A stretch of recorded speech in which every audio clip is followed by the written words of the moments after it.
Howdy, all of you delicious people. I'm here today to review Moon Knight, Season 1, Episode 3. So, I was going to try and watch this like when it originally came out, but I kept dozing off and falling asleep. Simply because it was like late in the time of which that I was to try and do all this and accomplish all this. Plus, this episode was just not, it was just not exciting. Every time that I would go on and I'm just like, oh my god, this is seriously what we're doing.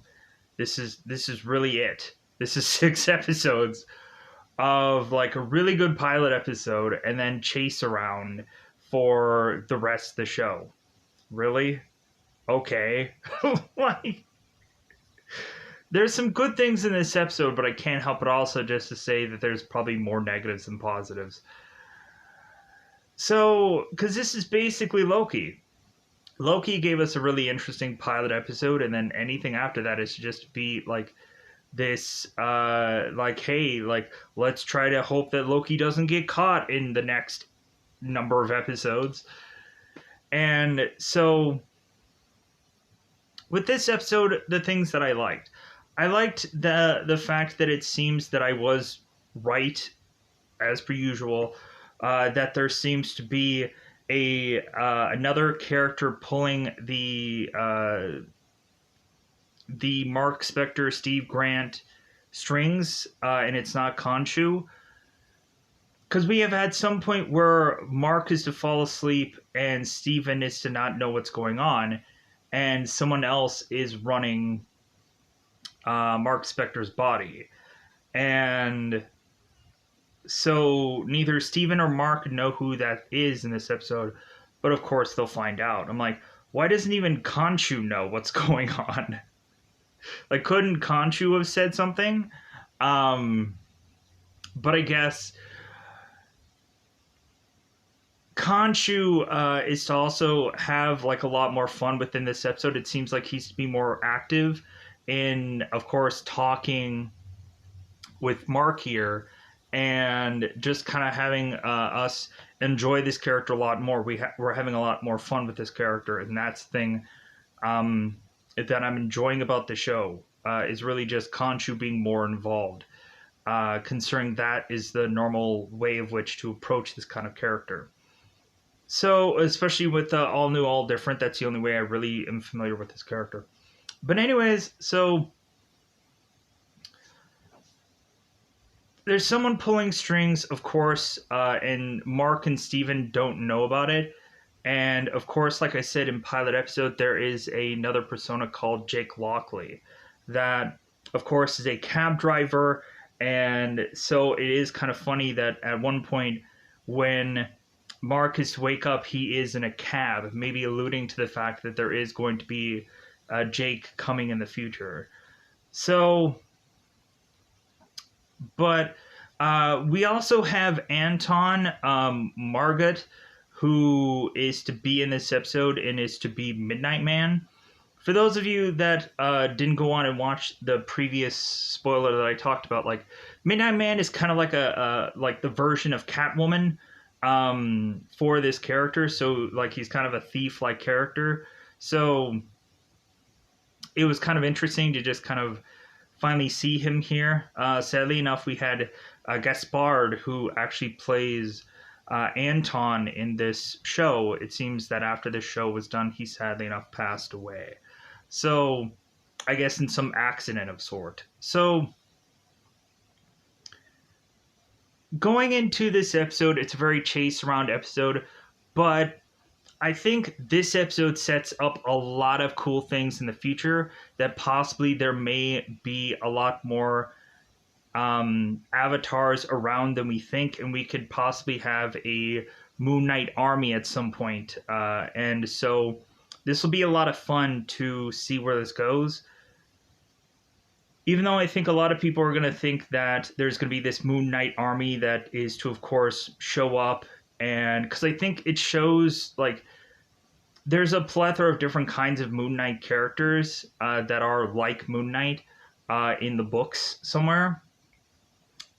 But I think what's really going to happen here is we're going to go on, and if we do get a Moon Knight-like army, it probably won't be till the last episode, or it probably won't be to like the last 10 to 20 minutes of some episode to just kind of give us that. And or it might be towards the end of this season and just kind of give this little thing to get us more interested in a second season. We're not going to get a full on like, oh my god, we're going to get all these Moon Knights and throughout a number of episodes. No, because they won't have time to do that. And really, with how like the way that they're approaching everything, to just kind of spoon feed us little bits of everything, but really it's just, we're honestly just wasting a lot of time here. We're like in 3 episodes now, I'm just saying like we're wasting time, and this just come to be a boring show. Quickly a boring show. There is some interesting things going on with Layla that I like in this episode. It seems like Layla is becoming a very interesting character to be tied with Mark. But it also seems that we're starting to have good usages for Mark's personas. Basically meaning like Steven is going to like go on and really help Mark within this episode. So it's really cool to see this kind of stuff break down, where we have certain personalities that have certain kind of skills that have been built over X amount of time. So, speaking of time, I think it's about that time to just go into spoilers about this episode. Let me know in the comments below how you felt about Moon Knight, Season 1, Episode 3. Probably a lot of people probably go on and say it's like you're being way too harsh about the show. Like, I thoroughly enjoy this show. Or it's like, well, yeah, I get it, that this is just kind of a chase around thing. Yeah. I don't know. We'll see how things just kind of be spoon-fed out to us in future episodes. Now that I've gone and realized, like, oh, this is like what they're doing. Oh, great. Now we have like 3 episodes to wrap this show up, and like they shouldn't be wasting time like this. But it's just the Marvel Disney Plus formula for you, where it's like, well, like we need to eventually go on and have Moon Knight be like a movie or something like that. So like we can't just give you all of this all in one. We have to give you something more intriguing for there possibly be incorporating Moon Knight somewhere down the road.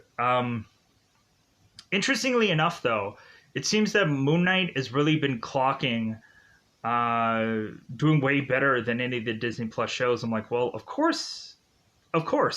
He's a new character. Nobody's heard of this character.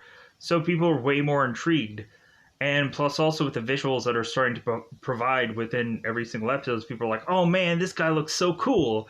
Because of course, if Batman is to be a fairly popular character and is to be doing extremely well in comic book sales, then when really looking at it, like, yeah, Moon Knight is the Batman equivalent. So like really, I think we should go on, and maybe after this Moon Knight show, we might see some increase in sales in Moon Knight books, if Moon Knight is still being a consistent touring thing. Anyways, let's go on into that double 5 time territory. Let's just go on into this thing that is to always be called spoiler time. Spoiler time. It's about the time again to spoil this episode. So, in this episode, we of course have Mark that is in Cairo. I guess from the last episode, kind of showcasing us that Mark is now in Cairo trying to look for Hero. Because I think at some point Mark was in Cairo talking to Hero, and Hero was going on and like testing the scales with his cane to see if people were going to be loyal or not. And Mark was trying to grab the scare from Hero. So we now have Mark in Cairo, and the very beginning of this episode, we immediately just toss right to Layla. Layla's going on and getting all these fake IDs being done, or it seems like fake IDs. So Layla is to go on and be talking to this woman who I believe is Forger, and we of course, have her talking about like her father and how she used to go on and do all these dig sites with her father, even though it wasn't a place for a little girl. And so I'm like, so they're kind of setting up Layla possibly as like this Tomb Raider kind of character. So be excited about that. Plus, we can immediately understand why exactly it was possible that Layla had gotten to be with Mark. I was hoping or expecting us to get some kind of like prequel episode to kind of tell us like the lead up of this event or even help us kind of see what we didn't see before, but F all of that because we don't have time for that. So instead, like we don't have a proper origin thing of this character. It just is what it is. And we just have to deal with it. So that's the griping about me, where it's just like here's a thing when we can go on and actually show an origin story of a character and like show like the full thing of it, but instead we're gonna go on and confuse people and bounce around and just probably make a lot of people just go on and be like, what the fuck? Isn't that great? So Layla is going on and talking about her past, and it seems like Layla and this forger are to probably be relatives. So like that's like it almost seems like Layla could probably be like having this forger girl possibly be her mother, but I'm not quite sure. From the dialogue of which that I remember. So as well as Layla is eating these big massive marshmallows. Little thing, it's kind of funny that Layla was eating those because I remember when I would go on and get these like big bags of these like massive marshmallows just because I always thought that it was like really fun instead of having these like small little like marshmallows to have like these big chunky ones like because I know there was quite a bit of time where everybody was doing those weird like chubby bunny whatever challenges where they would just kind of shove these like marshmallows into the mouth like chubby boy, and so like I thought it was like, well, like it's kind of cool to just have those big kind of marshmallows compared to the smaller ones. So anyways, we have Mark who's in Cairo, and so Mark goes on and is to be desperately trying to go on and find information. And so Mark, of course, is to spot this guy who's possibly going to give him intel about this dig site. But instead, it seems we, of course, have that Spectre. Mark is going to arrive to get this guy's intel a little bit too late, and instead he's going to be met by these thugs. So, which of course don't really have a name here, because of course they don't. So we have these thugs, and like it's something really cool about this because I was expecting.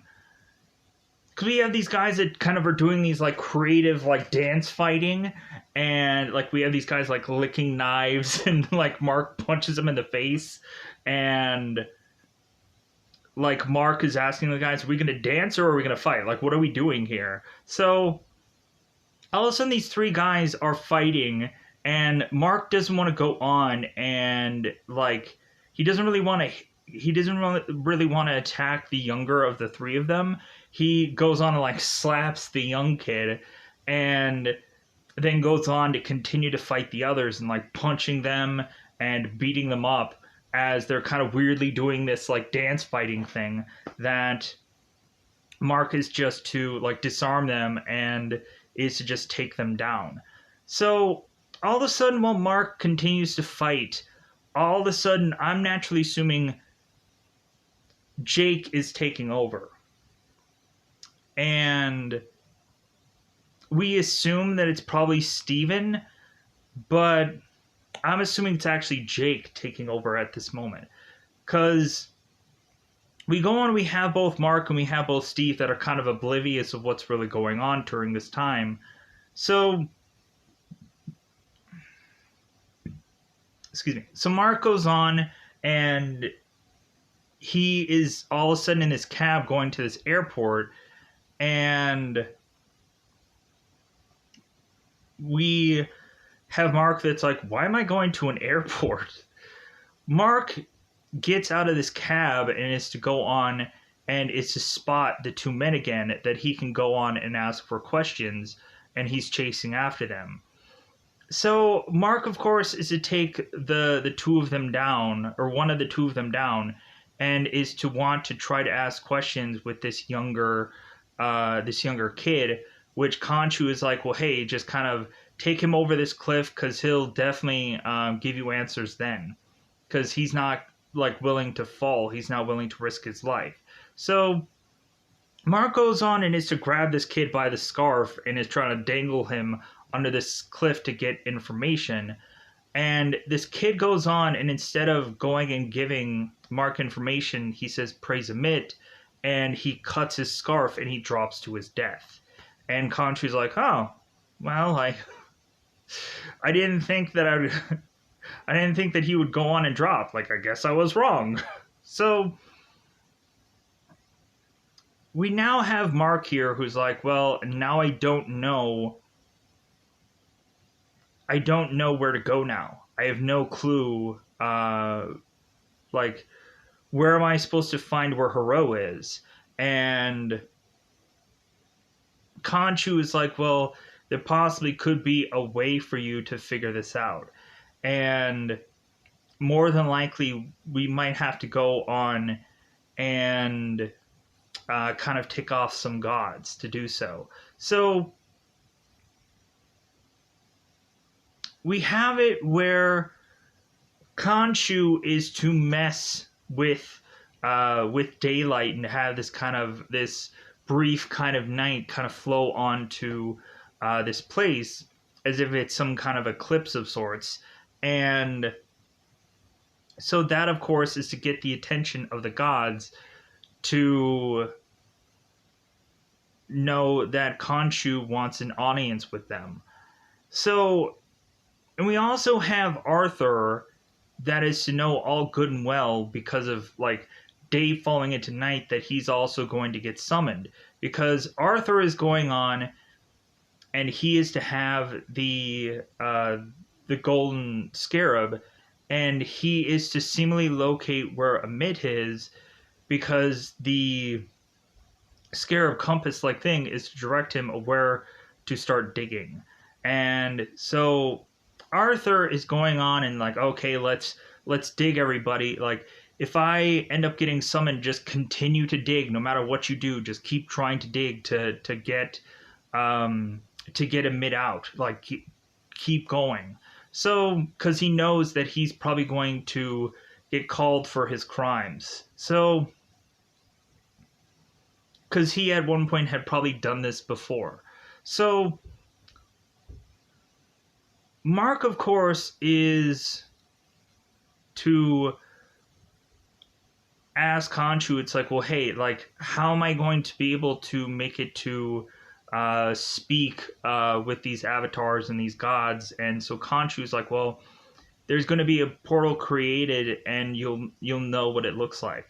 So all of a sudden, Mark is to see this kind of hole open up, and so Mark is like, okay. So he starts walking through this thing, and Steven is talking to Mark, and so Steven's like, oh my god, like, we're in the Pyramid of Giza, like, and so, like, we have Steven that's just kind of gushing here. He's just so excited. So Mark goes on, and he is to start meeting some of the god avatars. At first, he's to meet a girl that I believe is called Yatzil, who I guess is the god of singing and dancing or something, like some goofy thing like that, where it seems that this god had some time with Khonshu, and that Khonshu had thoroughly enjoyed the singing and dancing of which that this other god had provided. And Khonshu's like, or Mark is just like, well, really? Like, The only thing that I think Khonshu really likes the sound of is like pain. Like I think that's the only real thing that he enjoys. So we have Yatzil that's telling Mark here that at some point Khonshu is going to be talking through him, and try not to fight it, and just like kind of like just kind of like it's a weird thing to get used to. So we of course have uh the gods that are coming together, and so we have Osiris, that is to be, or Salim, that is going on and putting this whole thing together, and is to just kind of ask all the questions, and like ask why Khonshu or Mark is really here. So Mark, of course, is to consistently come up as Khonshu, and so now we have like Khonshu's like who's kind of yelling whatever he's saying, like mentioning how like he's kind of making fun of all of the other like characters that are avatars that aren't really like, they're just kind of watching, like that's all they're doing, like watching from a distance, and they're not trying to prevent or stop anything. So, and how Khonshu would probably see that any number of these people are all just like they're waste. It's a waste. So Khonshu is to mention the reason why he's here is that Arthur Harrow is to go on and trying to awaken Amit. And now we have to go on and have these gods go and summon Arthur here to question these claims. And so Arthur appears. So Arthur knows the way to talk to these people because he's been a vessel of Khonshu at some point. So we have these people that are going on and asking him, like, well, hey, are you trying to awaken Amit? And Arthur here is just mentioning it's like, well, like, I'm just going on and just, like, I'm just, like, going and digging in the sand. Like, I don't know what I'm doing. Like, I don't know. But Arthur's defense is that these people should not actually trust Mark or trust Khonshu, because Mark, of course, is not to actually be a sane person.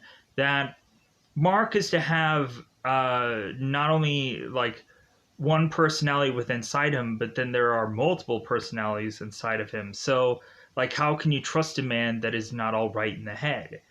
And we, of course, have these gods who are just like, well, is he true on his claim that you are technically not a sane person?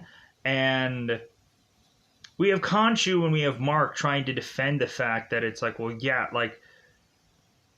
but like Mark isn't on trial here. Arthur is on trial, because we had Khonshu that was telling Mark that they have to be absolutely like certain that they can have Arthur be like guilty of his crimes, and that there can't be any way that Arthur could wiggle out of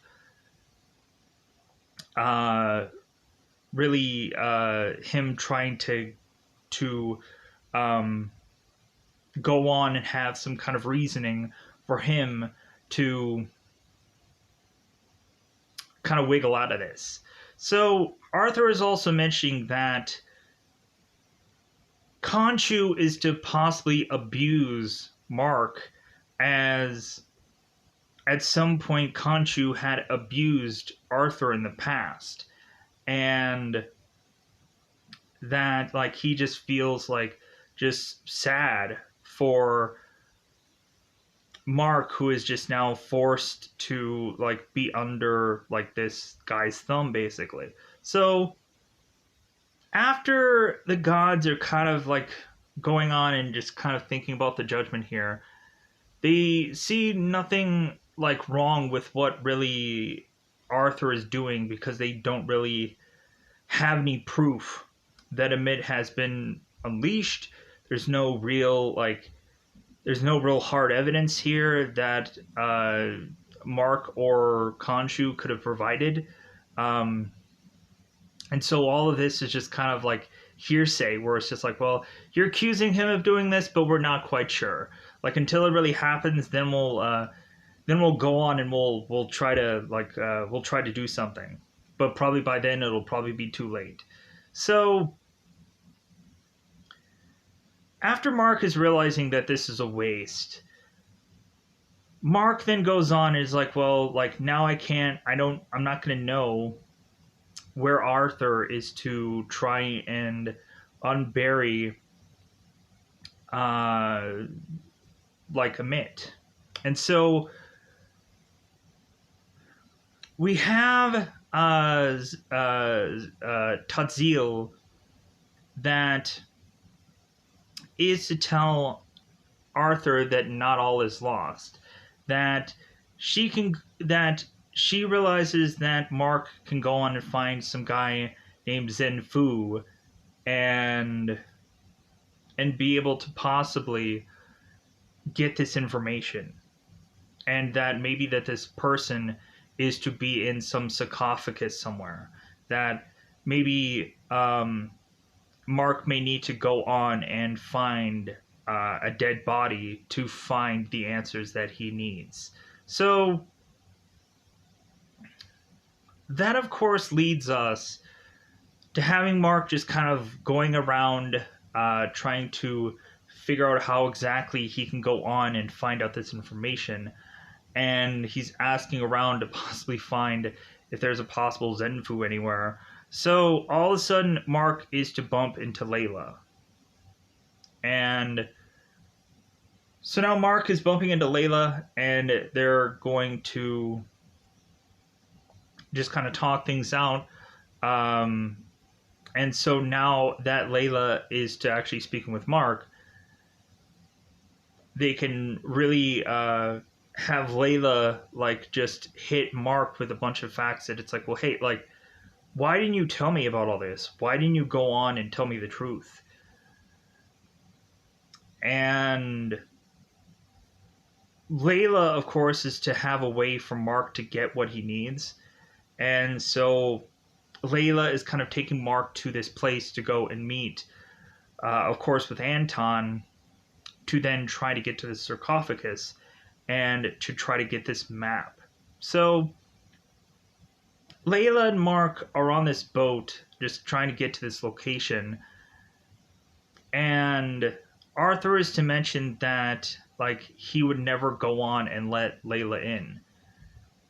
And when Layla and Mark are on this car together, Layla goes on and is to mention, it's like, well, every single time I think I know you, there's one little thing that ends up coming out that it feels like I don't know you at all.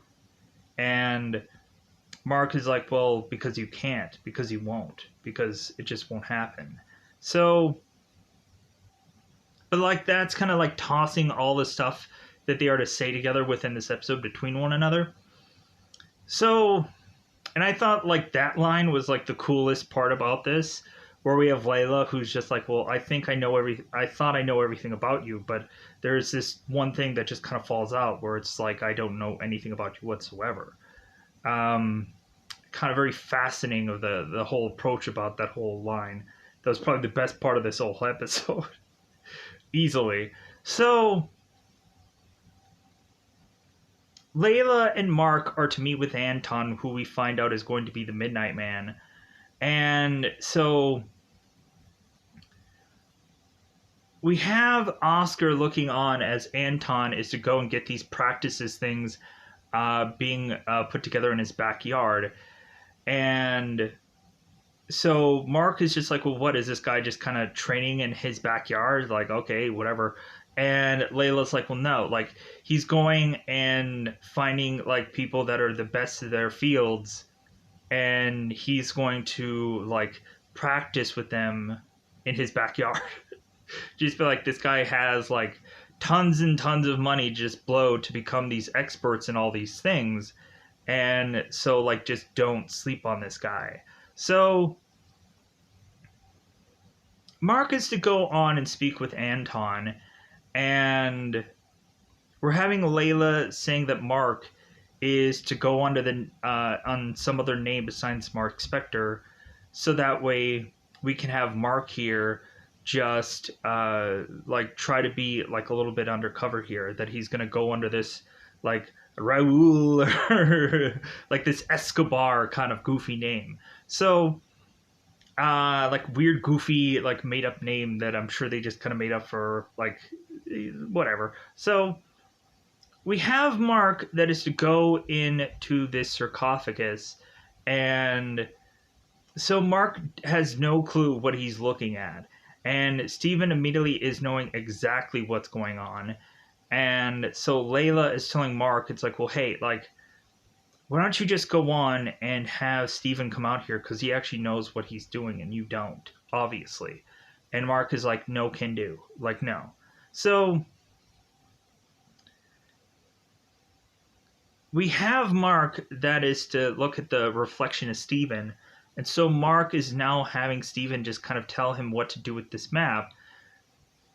And so that all of a sudden alerts Beck that this guy is messing with this map. And Mark was to tell Layla to buy him time for him to figure out this map. And so Layla is talking to Anton and talking to Beck and telling both of them that Mark is praying. So, like, just kind of give him some time. So, Mark instead is messing with this map, and Beck is to go on and stop him from, like, fumbling with this map. And so Mark now has to go on and guns a-blazing, and is to try to take all these people down. So, Mark then has to suit up, and we get to this really cool action sequence that I thoroughly did like. Like, it does look very much like a mixture of like Batman and the Wolverine movie. You know, at the end of the Wolverine movie where Wolverine is starting to get all these things like jabbed into his body, and it's like all over the place, and he has all these like arrows being jabbed into him, and he's like trying to desperately just make his way to try to fight out the Silver Samurai and the Viper and all those characters, and try to like rescue I think it's Yukiko or whatever the girl's name is in the Wolverine movie. It's been a while since I've seen that film, but like we go on and we have Wolverine who's just like hit with all these arrows, and I feel like this is the exact same thing, but instead of arrows we have like spears here. So like spears are going through Midnight or Moon Knight, as like we just kind of see it's like, well, we can really showcase really well Moon Knight's power and how basically this guy is an unstoppable character when he is Moon Knight. I'm like, okay, cool. Like, this is really interesting. So we just see Mark here, or within Moon Knight, who is to have all these spears that have just been thrusted inside of him by these horse riding men. So Moon Knight is realizing that, of course, Anton and Beck are to have Layla here. And so it seems that Anton is going to possibly put the last big blow into the Moon Knight here. And come to find out, we have Moon Knight who is to kind of break off and break away from all of these wounds, or from all of these spears inside of him, to go on and take everybody out, and then to have both Moon Knight and Layla run away. We also had one minute where, or 1 second, like a couple seconds, where Mark again was being far too aggressive, and so Steven stepped in, and so Steven was to just kind of push a guy away with him, and he was to call timeout. Time out, guys. Time out. Wait a minute. Time out. Time out. So we go on, and that's when we have both Mark and we have both Layla, who are driving off in this car, and we have them then going on and trying to figure out the constellations of where exactly this grave would be. Because they put this map together, they have to tape it together, as Steven is to quickly figure this out, that it's all to put together some star. And Layla's like, well, I can't quite figure out these constellations. And Khonshu is to obviously say, it's like, well, that's because we need to go on and fuse these things together, and then like we need to go on and just kind of like resort the sky and put all these guys together, so that way we can figure out exactly where this thing is. So Khonshu is telling Mark that Khonshu is going to be imprisoned, and Steven is still the main personality here. So Khonshu is telling Steven that, hey, like, when they imprison me, tell Mark to figure out a way to get me out. Because obviously, like, Khonshu is going too far. Khonshu is doing things that, of course, the other gods don't like. And so, like, he's overstepped his bounds way too often. So Khonshu all of a sudden is to get sucked away to be put as a statue inside the Pyramid of Giza. And like, here's the interesting thing. We had Arthur, who is to make it back to the Pyramid of Giza and talk with Khonshu here. And every time that we had Arthur walk, we can still hear the glass inside this guy's shoes. I'm like, oh my god, that's right. Like, from the pilot episode, this guy still has glass in his shoes while he's walking around. And we could prominently, much more in the scene here, him crunching with these shoes than we did in other times. I'm like, oh my god. Like, every single day, this guy puts glass in his sandals and walks around like that. And how is it that his feet just aren't like covered in blood every single day? So, because I just realized that, because I'm like, oh yeah, like, he's still walking around with glass still in his feet as he's talking to Khonshu. And just kind of mentioning about their past, because Arthur is to ask Osiris, it's like, well, can he hear us? And like, the Cyrus guy is saying like, well, I think so. So Arthur is to talk to him about like that he's going to unleash Amit, and that he's talking about their past together and all this kind of stuff. So really, with that said, we have kind of Mark driving off with Layla at the end of this episode, and like trying to figure out where they're going to head next, because we have Layla, who is to figure out the connection of where exactly they're going to go. So like, in some ways this does feel a lot like Indiana Jones, weirdly, in this episode, because I had just gone on and like, I had watched like Raiders of the Lost Ark, and I can't help but say that this episode feels a lot like Raiders of the Lost Ark, weirdly. We have the one guy who's kind of doing these knives and he's flinging them around, and Harrison just shoots him, and and we have it where like two different people are trying to figure out this location of a certain item, and they have to go on and find it via this unique way. So yeah, like, very, very interesting episodes. Very interesting way of approaching all this. So with that said, I think I'm going out of my way to just get out of here.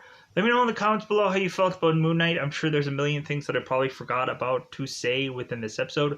Let me know if there's something that I forgot, because at the end of the day, maybe I'll go on and rebuttal, or go on and talk about something that I didn't mention in previous review, which would be this one. So, bye everybody. Bye everybody.